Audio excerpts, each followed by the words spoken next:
Zotin Toke, ju thoni që ata kërkojnë që të jenë bipolare në këtë sistem, por pse Partia Demokratike do që të dëmtojnë në një farë forme partitë e vogla, duke qenë se një pjesë e madhe tyre janë aleat me Partinë Demokratike? Kjo është interesi i saj politik. Madje unë kam thënë haptas zotit Berisha, qartësit edhe në mënyrë publike, që mund të thojnë interesat e veta politike edhe në raport me ne. Por Partia Demokratike bën strusin, pra bën gjëja sikur është pro një kaze, bën gjëja sikur është për ndryshimin e sistemit dhe një kohë nëpërmjet marrëveshjeve të fsheta ka një produkt, gjithmonë një produkt tjetër që e ka zënë fillin që në 2008-ën, pra akoma sistemi 2008 është problemi i gjitha problemeve që kanë ndodhur në Shqipëri në këto vite. Pra është deformimi i votës, deformimi i përfaqësimit, vjedhja e votës, cilësimi i saj, pikërisht për aty ndryshimit të sistemit. Dhe këto thonë ai votën zgjedhjet. Jo, zgjedhjet I humbin to.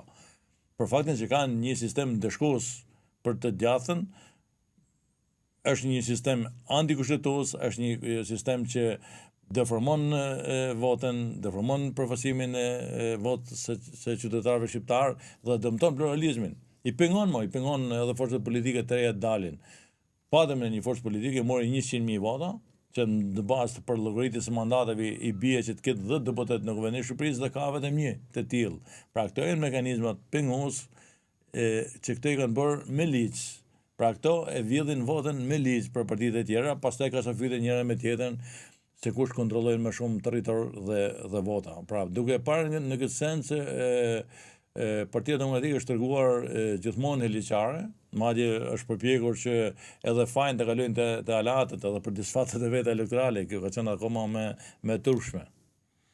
Zotin Toke, ju referuat të 2008-s ku ndodhen ndryshimet kushtetuese për sistemin zgjedhor. Në 2017-ën, po ashtu kishte një marrëveshje mes zotit Basha atëherë dhe zotit Rama për të asimiluar në një farë forme atë që gjithmonë kishte qenë kingmakeri LSI-ja dikursh me Partia e Lirisë sot, po në 2008-ën dhe në vazhdim mendoni që ka pasur një marrëveshje të pashkruar dhe ishte krijuar një ide në publik që partia kryesore politike do qeveriste 2 mandate, pra bëj rotacioni pas çdo 2 mandatesh? Pa diskutim që Rama ka luajtur me këtë tezë, I ka mashtruar më tepër, Bashën të paktën e ka pas si një literar rezervë, por për fatin e keq kjo po ndodhe me Berishën, që kanë prish një çast tjetër, paktën me zotin Berisha, që do të kërkonte reformimin e këtij sistemi, do të kërkonte ndryshimin e këtij sistemit tërësor, duke e bërë publike draftin e vet. To bëjnë vetëm demagogji, lore fjalësh.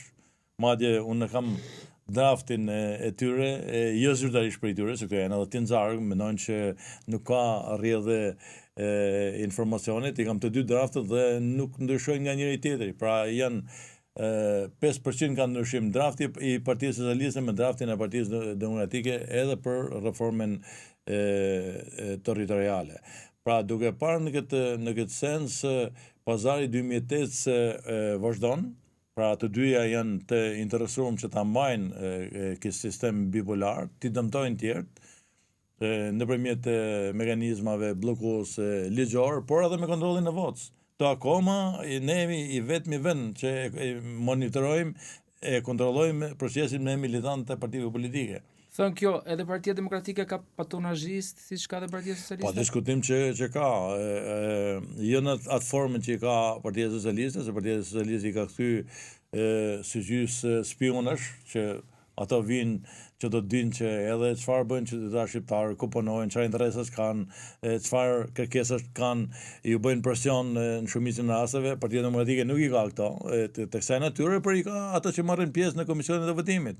Po janë, realisht janë militantët partijak që marrin pjesë në komisionet e votimit, që në grabisin edhe votat tona, partive aleate, që bëjnë pazar me komisionet e Partisë Socialiste, kur Partia Demokratike humb, pastaj ato I lirojnë edhe ukshurët e tyre dhe I japin vota pa limit, duke I rritur në mënyrë artificiale edhe mandatet e Partisë Socialiste, pikërisht për këtyre interferimeve që bëhet, që kur shikojnë që partia e tyre humbi, atëherë ato përpiqen që sigurojnë ndonjë pazar apo ndonjë mbështetje nga pushtetin e këto. E kanë kthy si vend pune. Pra, antari i komisionit të votimit, si të majtit dhe si të djathët, e kanë permanente, një vend me njëri tjetrin, bëjnë pazare, kanë misi, kuptohet mbi korricjen e përfasimit të qytetarëve, mbi votën e lirë dhe pa diskutim edhe mbi korricjen tonë si alat. Zotin Doka, ju thatë që i keni të dyja draftet, si të Partisë Socialiste ashtu dhe të Partisë Demokratike, ka rrjedhje informacioni, thatë ju, do të shkohet sërish për të zbuluar në një sistem si që jemi aktualisht majoritar, apo do shkojmë në një sistem proporcional sa i takon sistemi zgjedhor? Këto nuk ndryshojnë fare sistemin. Këto bëjnë gjoja si kur po kërkojmë. Pra këto do ta marrin një sistem të tillë, mund ta përsosin akoma edhe më tej të vendosin barriera penguese, por jo për ta shiru, pra përpiqen kasavytën në sytë e publikut, gjoja sikur nuk janë dakord, ashtu siç po bëjnë edhe për tash për reformën territoriale, një kohë që Partia Demokratike nuk ka një draft publik. Sa mendojnë ato se është numri i bashkive në Shqipëri? Pra kjo është pjesa demagogjike, kjo është pjesa me pis, po them madje, për faktin që një parti serioze opozitare e djathtë me disa alat që ka një peshë goxha të madhe edhe në raport me mazhorancën në aspektin e mbështetjes plurale të gjithë Shqipërisë, do ta bëjnë publik draftin e saj. Spari duke e konsultuar me ne si alat dhe s'dyti me qytetarë, është shumë e rëndësishme që të ketë një debat që ta shohin realisht qytetarët se opozita ka një qasje tjetër ndaj shërbimeve tyre. Pra këto në vend që t'i afrojnë shërbimin tek qytetarët, të përpiqen që ta largojnë sa më tepër, duke i bërë edhe këtë bashki të pa manovrueshme, thjesht si dy vatra që kujtarët ja emrojnë këto dhe po diskutojmë që nuk mendojnë për ato shërbime që qytetari i merr. Kuptohet që sa më të vogla t'jenë njësit, as më tepër rritet cilësia e shërbimeve, përkushtimi i kujtarëve të bashkive. Janë njerëz që jetojnë me hallet e komunitetit. Tashme ne kemi kujtarin e bashkisë në burg për disa kohësh dhe këto shërbimit të qytetarëve janë mshirët të fatit, apo bashki tjera që janë të pamanovrueshme, që nuk e njohin fare kujtarin e bashkisë. Mund të jetë një mandat 4 vjeçar që ato nuk e takojnë as fizikisht, se është në pamundësit për ta bërë një gjë të tillë, që janë bërë bashkitë e pamenazhueshme, nëse marrim me Durrësi ka problematikën si qytet, ka Knetën, ka fshatna problematik në tësinë e saj dhe është pamundësi për ta ndjekur një kryetar bashkie, këshilli i saj bashkiak apo njësitë që kanë lënë pa as edhe një lloj peshet. Pra na premtuan që do të ketë një reduktim të numrit të administratës publike. Kjo kështu. Pra çdo bashki e ka shtu numrin e punonjësve vet, pikërisht për çësje elektorale, për t'i përdorur ato nëpër fushata, po jo se ato janë realisht militant, madje shumica e tyre nuk janë as profesionista fare. Pra thjesht që janë të antarë një partije politike, ato futen, marrin rrogën nga taksat e qytetarëve shqiptar dhe i shërbejnë partive reciproke nëpër fushata elektorale. Dhe kjo është gropa akoma dhe më e madhe.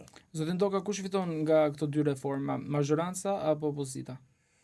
Po diskutojmë që Rama ka qenë mjeshtër i këtyre intrigave, pra e ka mikluar opozitën, për fatin e keq që opozita ka zgjedhur që të marrë vendin e dytë, kjo është e dukshme tashmë, nuk e kuptoj këtë çështje për hir të realitetit. Këto presin në mrekulli që Rama të goditet nga Qilli, nga Rofet, nga ndërkombëtarët, nga Spaku, por një opozitë që pret vdekjen politike të kundërshtarit politik nga shkaqe natyrale apo politike, besoj që nuk është në udhën e saj normale. Një opozitë do të jetë alternative, do të kërkojnë standardet, do të kërkojnë reforme territoriale përfaqësuese, që t'i ofrojnë shërbimin qytetarëve, që të bëhet e besueshme, që të kërkojnë një sistem zgjedhor që qytetarët i zgjidhin do potet dhe jo kryetarët e partive, e thot në mënyrë demagogjike her pas here zoti Berisha, apo realisht drafti i tij ishte për lista të mbyllura.